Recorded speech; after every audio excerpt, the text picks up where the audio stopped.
Hey guys, welcome back to the channel. In this video, I'm going to explain how real estate investors are able to turn $100,000 into $500,000. All right, so without further ado, let's get into it.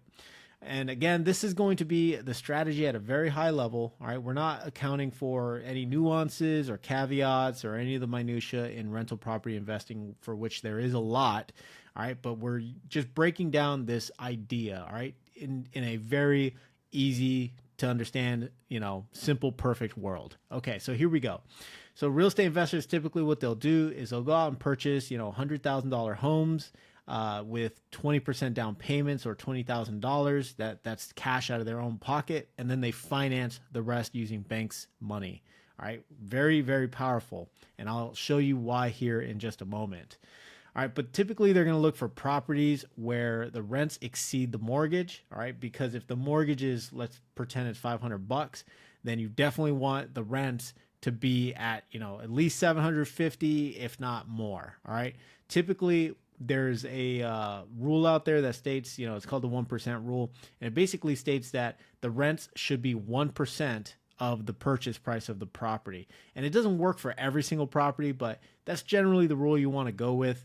If it's more than 1%, perfect. If it's not, and if it's under, then you might want to be a little more careful with it. But basically the 1% rule states that, the rents have to be 1% of the purchase price. So in our example, it's a $100,000 home. So the rents should theoretically be at least $1,000. Okay. They do this 5 times or one house a year, right? They'll buy one house a year, 5 years in a row, and then boom, there you go. But they do this 5 times. And now they have a portfolio valued at $500,000, and they only used $100,000 of their own money while financing the rest with the bank's money. So they finance, $500,000, almost $500,000 with the bank's money. That's a very powerful, concept when you think about it. They own the real estate in their name. Real estate investors own the actual piece of real estate. They're making money from it, and they're using leverage. They're using the bank to buy this property. It's very, very powerful.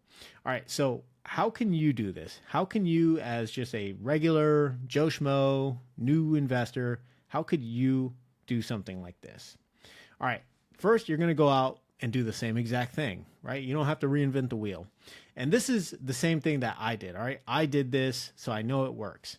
All right, you go out and you find a house for a $100,000 home or a $100,000 purchase price. You're going to put down $20,000. Now, I know I'm going to hear it, so I'm just going to say it. There's several products out there. There's FHA loans. There's first-time home buyers. There's other loan products out there than just the conventional loan type, which would require a 20% down payment. I totally get that. You're more than free to use those other loan products, but in this example, I'm just talking about a conventional loan with a 20% down payment. All right, cool. We got that out of the way. So in this example, our little Monopoly greenhouse here, it rents for $1,000. The mortgage is $638. So typically we're going to cash flow, in a perfect world, $362. That's pretty good. So what we're going to do with the cash flow is important. We're going to save that cash flow. We're going to put it in a bank, a savings account of some sort or whatever. But you basically want to save that cash flow. You're going to save it up to another $20,000, and then you're going to go out and buy another piece of real estate. Okay.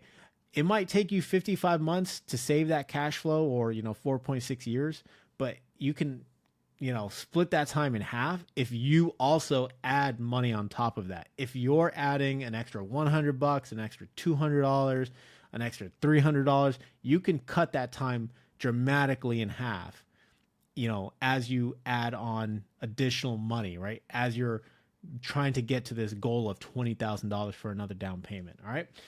And then you can go out and purchase another rental property. Now you do that 5 times, you have a portfolio valued at $500,000. You only used $100,000 of your own money. It's all renting for $5,000 a month. The mortgage right? The debt service is what you owe to the bank is $3,100 or close to $3,200, but you're cash flowing at least $1,800. Like that is cool.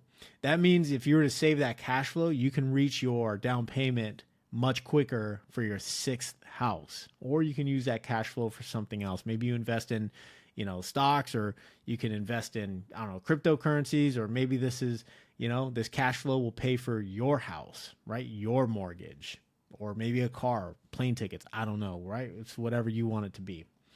So I always see this question come up, and it's, should you finance or not, right?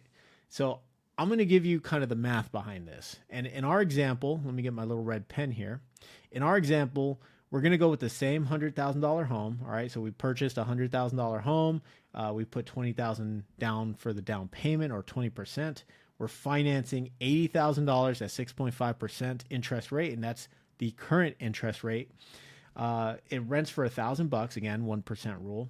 So the mortgage is $638 a month, but we are cash flowing we're cash flowing $362 a month, or $4,344 a year. Sorry, I'm just learning numbers today. The return on investment is 21% a year.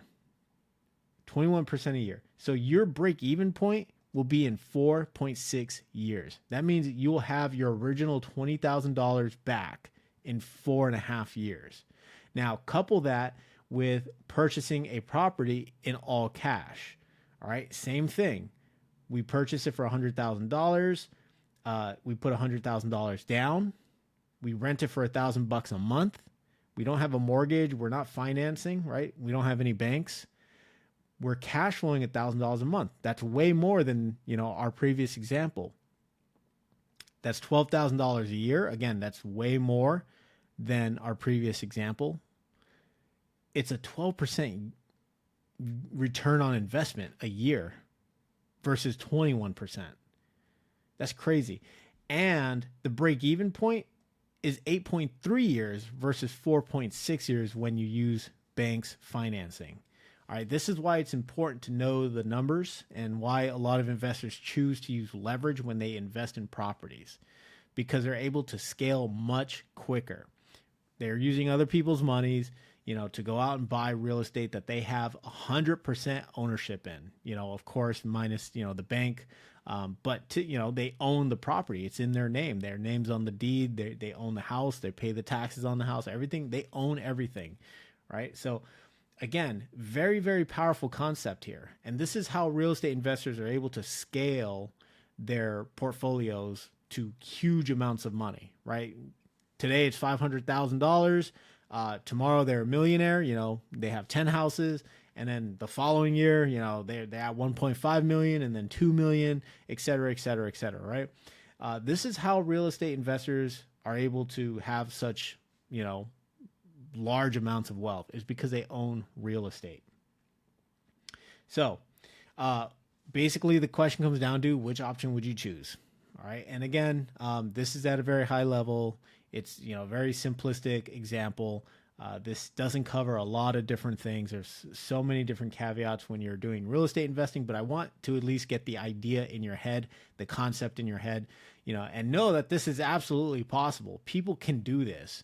All right. It's just, how bad do you want it?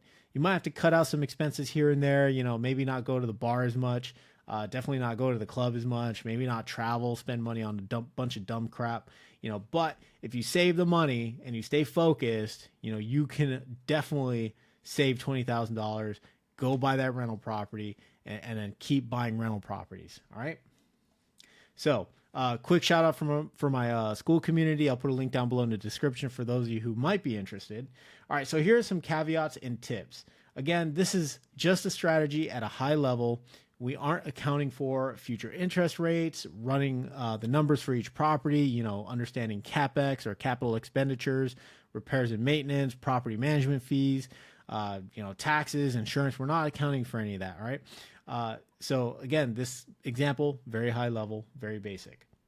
If you want to get started, consider house hacking. This has been very popular for a very long time. You basically go out and buy a duplex. You can even use an FHA loan if you want. But you go out and buy a duplex, a triplex, a quadplex, and then you rent out the other units while you live in one of the units, right? And that way the other tenants are basically paying down your mortgage for you, and you're getting upside because they're paying it down. So you're building more equity in the house, and the house is appreciating in value, and you get experience. You get experience being a landlord, being a real estate investor. So again, really good stuff. If you can't find a $100,000 home in your area, or rental property or whatever, look outside of your zip code or other parts of your state that are still within a reasonable driving distance. I know some investors that invested 3-4 hours away from where they lived, and they made it work. And I know investors who invested from out of state, and they made it work. And I myself invested in homes while I was outside of the country. So I know it can be done. Doesn't mean it's the best way to go about it, but it can certainly be done. All right. So that's it. That's all I got for you guys for this video. I hope you found some tremendous value in it. Are you interested in investing in real estate? Is this something that you think you can do? Let me know down below in the comments. I'd love to hear from you guys. I'll see you in the next video.